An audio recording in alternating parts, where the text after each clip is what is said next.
Quick revision show में आज का टॉपिक है डायरेक्ट एंड इनडायरेक्ट टैक्सेस यानी प्रत्यक्ष और अप्रत्यक्ष कर। तो चलिए प्रत्यक्ष और अप्रत्यक्ष कर के बारे में सभी चीज़ों को जानते हैं जिससे बार बार एग्जाम में क्वेश्चन बनते हैं। तो सबसे पहली बात आती है कि क्या इसके बारे में चर्चा संविधान में हुई है? तो बिल्कुल हुई है। संवैधानिक आधार क्या है इसका? संवैधानिक आधार ये है कि आर्टिकल 265 में ये लिखा गया है कि कानून के अधिकार के बिना कोई भी कर नहीं लगाया जा सकता। यानी कानून के अधिकार के बिना कोई भी कर नहीं लगाया जा सकता, लेकिन कानूनी अधिकार से कर लगाया जा सकता है। यानी कानून चाहे तो कर लगा सकती है। तो उसी प्रकार से टैक्स लगता है। तो टैक्स दो प्रकार के होते हैं, एक डायरेक्ट होता है, एक इनडायरेक्ट होता है। तो 265 में लिखा गया है कि बिना कानूनी अधिकार के टैक्स किसी पर नहीं लगेगा। अब बात करते हैं कि डायरेक्ट टैक्स क्या है। तो टैक्स दो प्रकार से लगते हैं, एक डायरेक्ट और एक इनडायरेक्ट। तो डायरेक्ट टैक्स क्या है? तो डायरेक्ट टैक्स का मतलब सीधा सा है कि डायरेक्ट से आप समझ भी पा रहे होंगे कि जैसे जिसके ऊपर लगेगा वही देगा। यानी जैसे ये आदमी मान लीजिए है, कोई व्यक्ति है, अब इसके ऊपर टैक्स लगाया गया तो यही टैक्स भरेगा। यानी जिस व्यक्ति पर लगाया जाता है उसी को चुकाना पड़ता है। इसका बोझ किसी और पर नहीं डाला जाता। इसमें सबसे बड़ा एग्जाम्पल किस चीज का है? इनकम टैक्स का। आप देखे में ही होंगे कि अगर आप इनकम जनरेट करते हैं ज़्यादा तो आपके ऊपर इनकम टैक्स लगता है और आपको भरना पड़ता है। प्रकृति इसकी क्या है, नेचर क्या है, बहुत बार पूछा जाता है। तो ये प्रगतिशील है यानी प्रोग्रेसिव है। प्रोग्रेसिव का मतलब क्या होता है? प्रोग्रेसिव का मतलब यह है कि आय बढ़ने पर टैक्स भी बढ़ेगा। आय बढ़ने के साथ साथ टैक्स की जो दर है वो भी बढ़ेगी। मेन मतलब टैक्स बढ़ना नहीं है, मेन मतलब ये है कि टैक्स की जो दर है वो भी बढ़ेगी। जैसे आपने देखा होगा, जैसे ये 25-26 का स्लैब है कि अप टू 4 लाख नील है यानी जीरो। 4 लाख से 8 लाख अगर आपकी इनकम है तो आप 5% टैक्स भरेंगे, इनकम टैक्स। 8 लाख से 12 लाख में 10%, 12 से 16 में 15%, 16 से 20 में 20%, और 20 से 24 में 25%, और 24 से अधिक है तो 30%। यानी आप ये देख रहे हैं कि आपका जैसे जैसे इनकम बढ़ रहा है वो टैक्स का जो रेट है वो भी बढ़ रहा है। तो इसीलिए इसको क्या कहते हैं, जो डायरेक्ट टैक्स होता है वो क्या होता है? प्रगतिशील होता है। क्या होता है? प्रगतिशील। अगर हम इसका एवरेज निकालें तो 30, 20, 50, 20, 70, 10, 80, 10, 90, और 10, 100, 105, 2, 2, 4, 2, 6, अगर उसको भी जोड़ लें 7, तो 14 सत्ते 98, 15 सत्ते 105। तो एवरेज कितना आ रहा है? 15%। तो हमेशा याद रखिए कि ये क्या हो रहा है? एवरेज से भी ज्यादा जा रहा है। क्या हो रहा है? प्रोग्रेसिव का मतलब ये एवरेज से भी ज्यादा जाएगा, 30% तक जा रहा है। तो ये क्या है? प्रकृति में प्रगतिशील है। प्रगतिशील का मतलब सीधा सा सिंपल सा मतलब ये है कि इनकम बढ़ेगी तो टैक्स का दर भी बढ़ेगा। नियंत्रण बॉडी कौन सी है? तो सीबीडीटी है। सीबीडीटी का मतलब central board of direct taxes. बहुत सारे लोग जो एसएससी की तैयारी कर रहे होंगे वो किस में जाना चाह रहे होंगे? इनकम टैक्स इंस्पेक्टर बनना चाह रहे होंगे, तो वो सीबीडीटी के अंदर ही आता है। अब कुछ प्रमुख उदाहरण जो डायरेक्ट टैक्स के अंतर्गत आते हैं, जैसे सबसे क्या केवल इनकम टैक्स ही डायरेक्ट टैक्स है?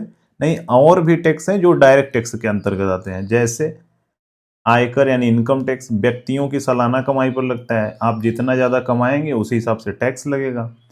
दूसरा निगम कर पूछा जाता है कि निगम कर डायरेक्ट टैक्स है कि इनडायरेक्ट टैक्स है? तो निगम यानी कारपोरेट टैक्स भी डायरेक्ट टैक्स है। क्यों? क्योंकि कंपनी के मुनाफे पर ये लगने वाला टैक्स है। जैसे कंपनी मान लीजिए 50 करोड़ जनरेट की इनकम, प्रॉफिट, तो फिर उस पर टैक्स लगता है। हमेशा याद रखिएगा जो आप कमाते हैं उस पर टैक्स लगता है। जो आप एक साल में जैसे राजस्व कलेक्ट किए हुए हैं, बिक्री हुई, उस पर नहीं। जितना आपका इनकम हुआ है, जो आप प्रॉफिट जनरेट करे हैं उस पर टैक्स लगता है। तो उसी प्रकार क्या होता है, कंपनियों के मुनाफों पर यानी प्रॉफिट पे जो टैक्स लगता है उसको हम निगम कर या कारपोरेट टैक्स कहते हैं। तो ये भी डायरेक्ट टैक्स का एग्जाम्पल है। क्यों? क्योंकि डायरेक्ट कंपनी कमा रही है और कंपनी डायरेक्ट बढ़ रही है, कोई दूसरा बीच में नहीं आ रहा है। जब दूसरा आएगा तो वो इनडायरेक्ट टैक्स हो जाएगा। सरकार की कमाई का सबसे बड़ा स्रोत ये है। पूंजीगत लाभ कर। अब बहुत सारे लोग पूंजीगत लाभ कर एकदम एग्जैक्ट नहीं जानते कि किसको कहते हैं।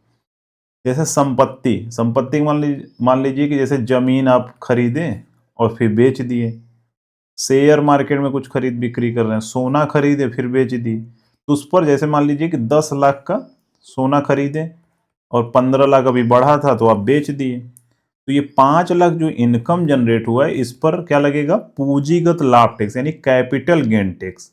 आपने कैपिटल खरीदा था, एसेट, और उसके बाद फिर वही बेच दिया, तो उस पर आपको जो प्रॉफिट हुआ तो उस पर टैक्स लगेगा। तो एक होता है इसमें शॉर्ट टर्म, एक होता है लॉन्ग टर्म। तो पूंजीगत लाभ कर टैक्स मतलब आप समझे होंगे, जैसे जमीन उमीन खरीद ली और शेयर में या सोना खरीद कर बेच रहे हैं, तो वो सब पूंजीगत लाभ टैक्स आता है। तो इसमें शॉर्ट टर्म क्या होता है? जैसे मान लीजिए कि 12 से अगर 36 महीने के बीच में कोई भी चीज खरीद कर बेच दे रहे हैं तो वो शॉर्ट टर्म में आएगा। इसमें क्या होता है कि रेट ज्यादा होता है, यानी दर क्या होती है जो टैक्स की वो ज्यादा होती है। एक होता है लॉन्ग टर्म, जैसे मान लीजिए कि कोई भी चीज खरीद लिए, अब 10 साल के बाद बेच रहे हैं, तो इसका मतलब कि आप हैबिचुअल वो एक तरीके से व्यापार उसमें नहीं कर रहे हैं। मतलब वो आपको जरूरत हो सकती है पड़ी हो, बेच दिए हो, लेकिन 12 से 36 मान लीजिए जमीन खरीद रहे हैं, फिर 1 साल बाद बेच दे रहे हैं, फिर खरीद रहे हैं बेच रहे हैं, तो कहीं ना कहीं आप प्रोफेशनल हो जा रहे हैं।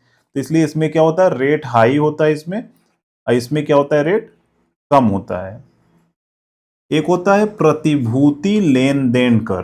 प्रतिभूति लेन देन कर, ये क्या होता है? प्रतिभूति का मतलब क्या होता है? सिक्योरिटी, मतलब एक तरीके से शेयर बाजार में जो शेयर खरीदने और बेचने पर लगता है। जब आप शेयर खरीदते हैं फिर उसमें कुछ टैक्स जोड़ लिया जाता है, और बेचते हैं तो उसमें भी कुछ टैक्स जोड़ लिया जाता है। तो ये चारों जो टैक्स हैं ये डायरेक्ट टैक्स के एग्जाम्पल हैं, याद रखिएगा। चाहे वो इनकम टैक्स हो, चाहे वो कॉर्पोरेट टैक्स हो, चाहे वो कैपिटल गेन टैक्स हो, प्रतिभूति लेन देन, इसमें देखेंगे कि डायरेक्ट टैक्स लग रहा है वो। उसके बाद आता है अप्रत्यक्ष कर, इनडायरेक्ट टैक्स। ये क्या है? इसकी परिभाषा क्या है? तो इसकी परिभाषा ये है, जैसे मान लीजिए कंपनी ने कोई प्रोडक्ट बनाया, अब प्रोडक्ट ये सामने वाले को बेच रहा है तब भी जीएसटी लग रहा है।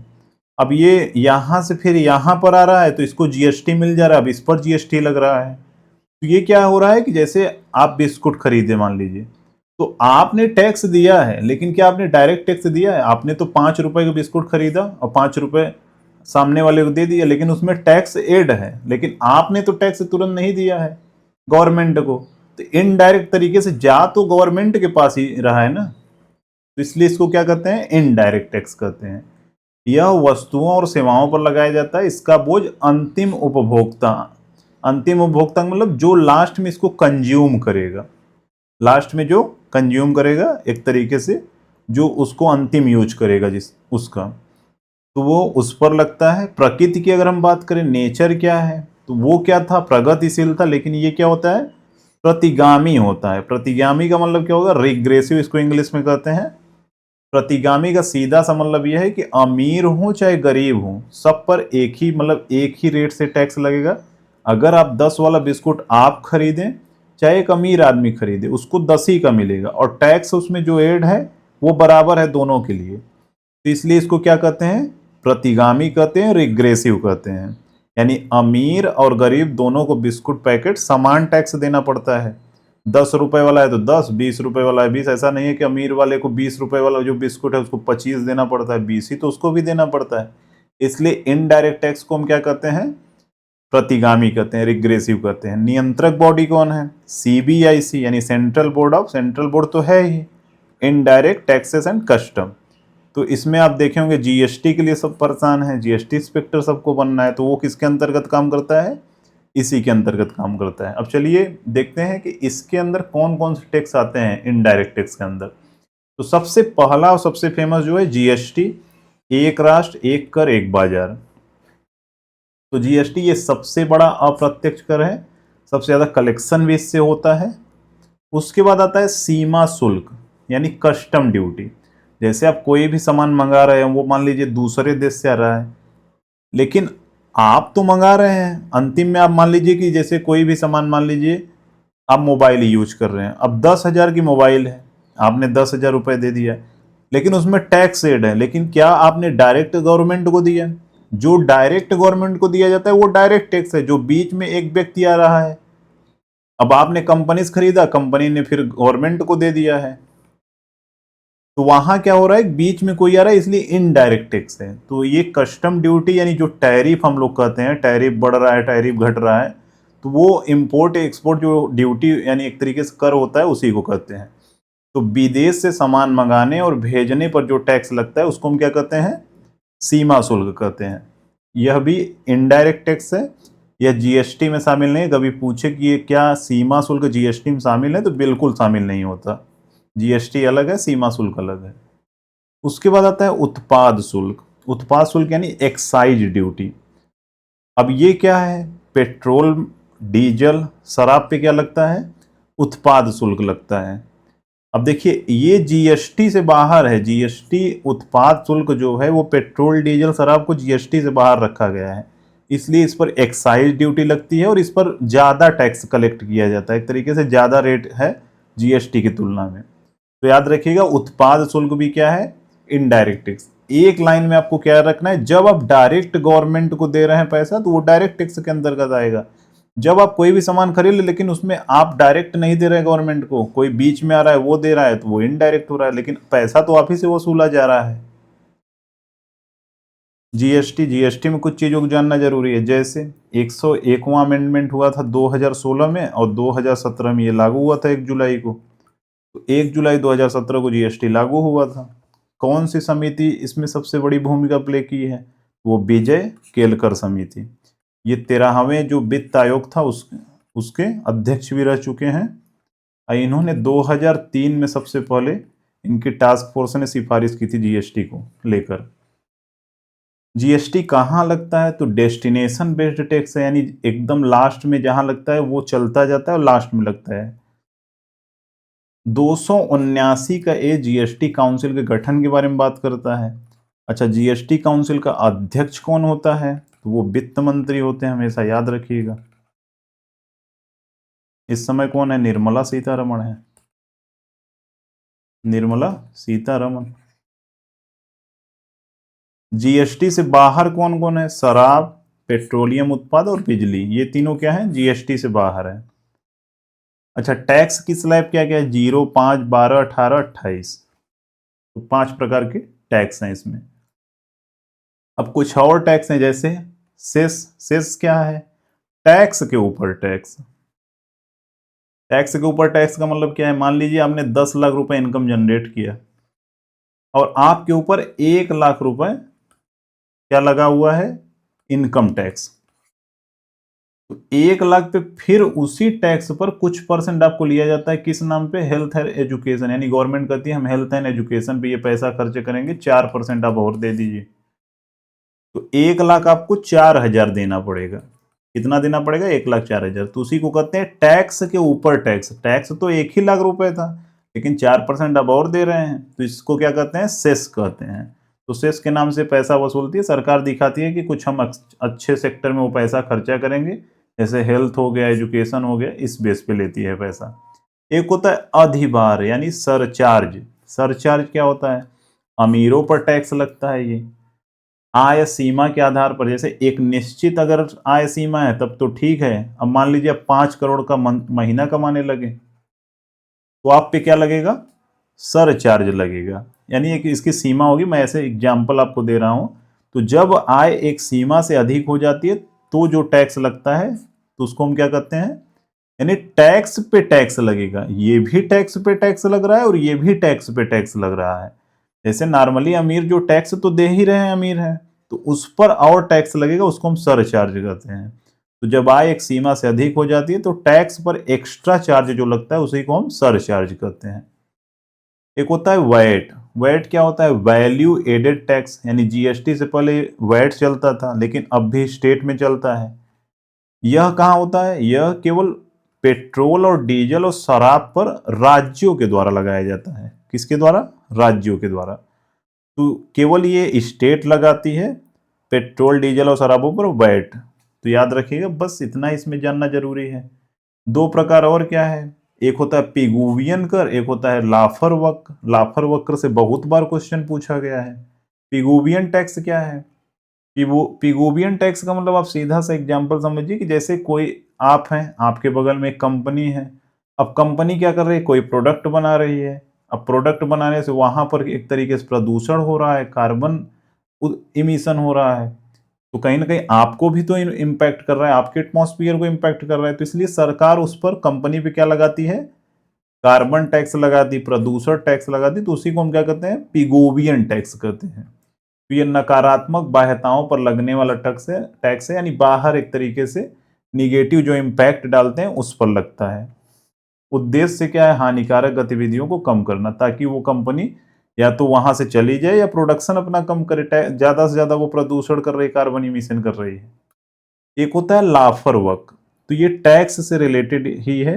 लाफर वक्र क्या है, जैसे यहां पर देखेंगे ये कर राजस्व है, यानी कलेक्शन कितना हो रहा है, और ये क्या है, टैक्स की रेट है। तो यानी 0 से 100 तक। अब ऐसे समझिए कि अगर आपको 100% टैक्स देना हो, आप जितना कमा रहे उतना टैक्स ही देना हो, तो कोई इंसान कमाएगा? नहीं कमाएगा। तो लाफर वक्र यही बताता है कि एक समय तक तो आप टैक्स का रेट जब बढ़ाते हैं तब तो कलेक्शन बढ़ता रहता है सरकार का, सरकार के पास पैसा तो जमा होता रहता है। लेकिन एक समय ऐसा आ जाता है जब आप उससे ज्यादा बढ़ा देते हैं तो फिर वो राजस्व घटने लगता है। तो सरकार हमेशा एक बैलेंस कर कर रखती है ताकि पैसा उसके पास कलेक्ट हो। ज्यादा कर देगी, अब 70% कर देगी तो टैक्स चोरी होगा, बहुत लोग काम ही करना बंद कर देंगे, तो बहुत सारी चीजें होंगी। तो यही बताता है कि कर की दर और कर राजस्व के बीच संबंध को दर्शाता है। इसमें कहता है कि एक सीमा के बाद टैक्स दर बढ़ने से राजस्व घटने लगता है। तो यहां तक मान लीजिए कि 20% 30% तक है तो ठीक है। अब 70% 80% हो जाएगा तो उसके बाद फिर ये क्या होगा, राजस्व घटने लगेगा। तो बस यही इसमें जानना था। उसके बाद करों का बंटवारा की बात करते हैं। तो आर्टिकल 280 में वित्त आयोग के गठन के बारे में बात करता है। तो वित्त आयोग क्या करता है कि जो कलेक्शन होता है टैक्स में, वो राज्य कितना लेगा और सेंट्रल कितना लेगा, तो वो टैक्सों के बंटवारे से संबंधित होता है वित्त आयोग, आर्टिकल 280। कुल राजस्व में सेंट्रल का पैसा कितना होगा, राज्य का कितना होगा। हाईएस्ट सिफारिश कितनी है अभी तक, 42% जो राज्यों को मिलता है।